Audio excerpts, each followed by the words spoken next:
Caríssimos irmãos e irmãs, paz a todos vocês. Mais uma vez, o Senhor permite que nós vivamos o início da Semana Santa online. Não vamos ter celebrações presenciais devido à restrição imposta por este Plano São Paulo, na fase emergencial. Mas a igreja, toda a igreja, em comunhão com toda a igreja, estaremos celebrando a Semana Santa de 2021. Estaremos celebrando a Páscoa de nosso Senhor Jesus Cristo neste ano de 2021, que não é dizer, vai ser como ano passado. Não, vai ser como é esse ano, na situação que nós vivemos, nas lutas que nós travamos. Como todos sabem, a Semana Santa se abre com o Domingo de Ramos e da Paixão. Sim, tem este nome, Domingo de Ramos e da Paixão, ou até mesmo Domingo da Paixão. Porque existe uma espécie de confronto entre a entrada triunfal em Jerusalém e a paixão de Jesus. A liturgia une essas duas cenas evangélicas, ou esses dois episódios evangélicos, não como algo que destoa, mas como algo que realmente demonstra a missão de nosso Senhor Jesus Cristo. Jesus entra em Jerusalém. Esse ano ouvimos o Evangelho de São Marcos, no ano B. É um evangelho simples, mas que mostra a dimensão real de Jesus. Não é negado nem no relato dos ramos, da entrada triunfal em Jerusalém, o reinado de Jesus. Aliás, o evangelista São Marcos coloca a frase do povo, Bendito aquele que vem, bendito o reino de nosso pai Davi. Para mostrar exatamente a dinastia real de Jesus, que tem um enorme alcance, na narração bíblica. Mas também o Domingo da Paixão, o Domingo de Ramos e da Paixão, mostra o teor político da paixão de Jesus. De um lado nós vemos Jesus aclamado como rei, Hosana ao filho de Davi, bendito o reino de nosso pai Davi, mas que entra em Jerusalém, sua cidade, a cidade do grande rei, como que para tomar posse dela, não num alazão, não num cavalo de guerra, mas num jumento. O que contrasta com toda a trama que está por detrás, com os poderosos, com os poderes públicos da época, tanto a questão religiosa, como a questão política, como a dominação do Império Romano. O que nós temos a pensar nisso?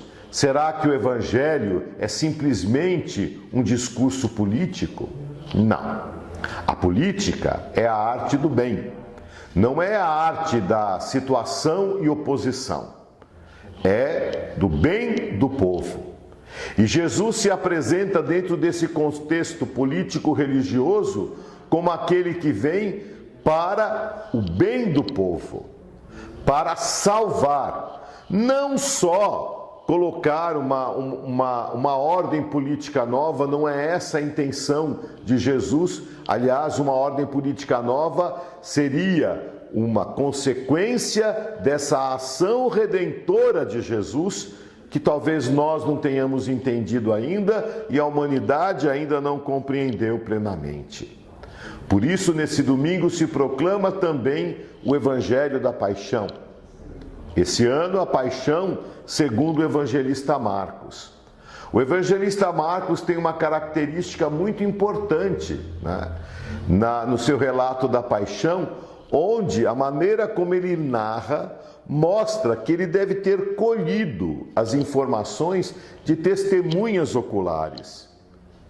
Primeiro, nós temos no Getsêmani Pedro, Tiago e João, que acompanham Jesus na sua oração de angústia, como nós conhecemos.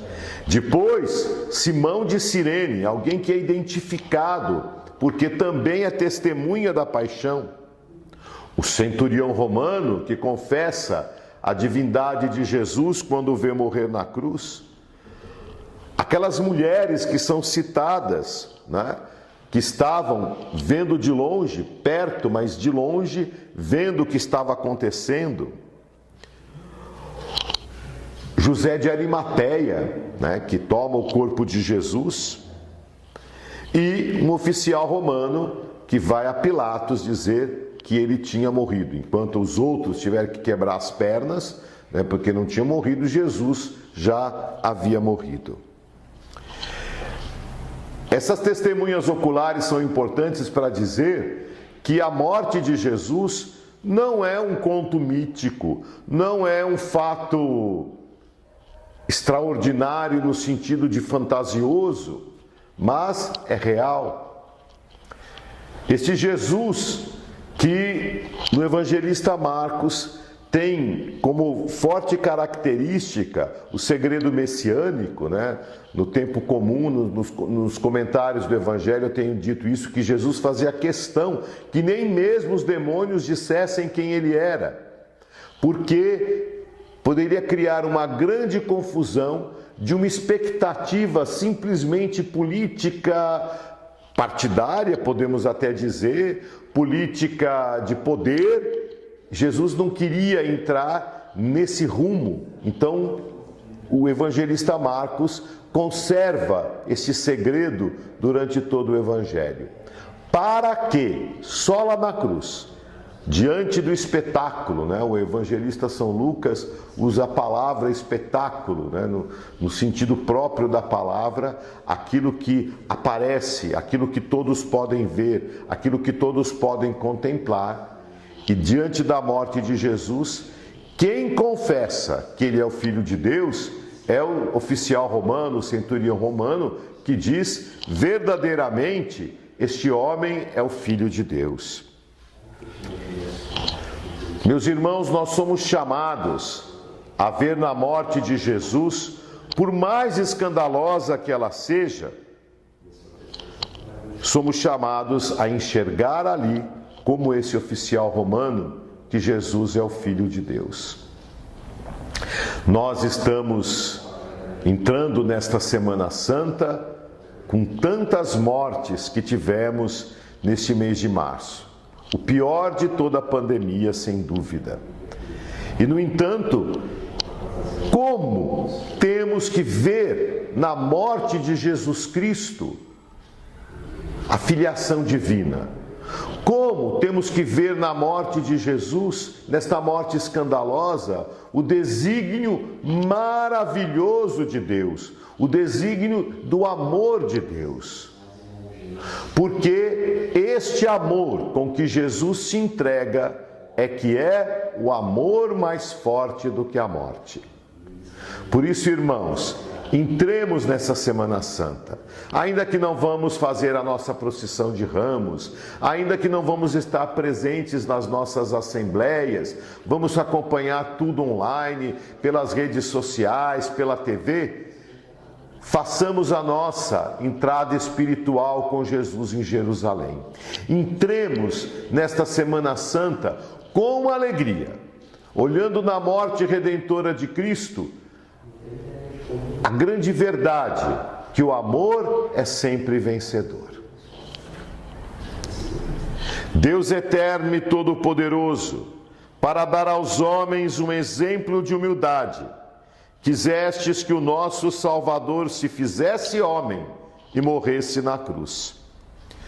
Concedei-nos aprender o ensinamento da sua paixão e ressuscitar com ele em sua glória. Por Cristo nosso Senhor. Amém. Vivamos na alegria do desejo espiritual esta semana santa, caminhando para a Santa Páscoa.